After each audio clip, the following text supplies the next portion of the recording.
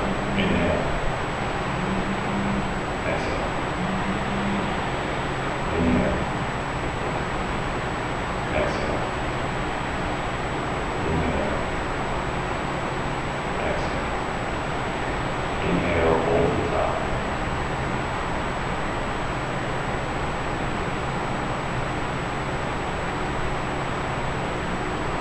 Exhale, arms come down, flapping hands underneath.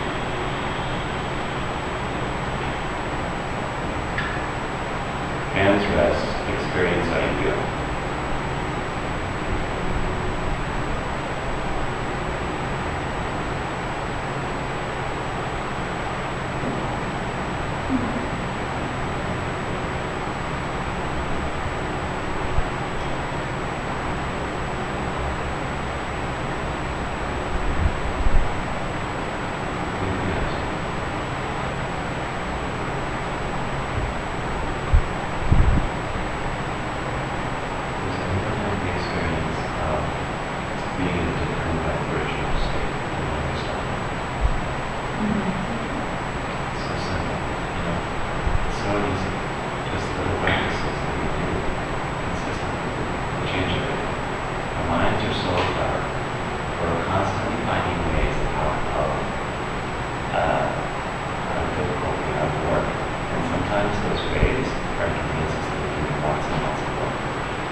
Namaste.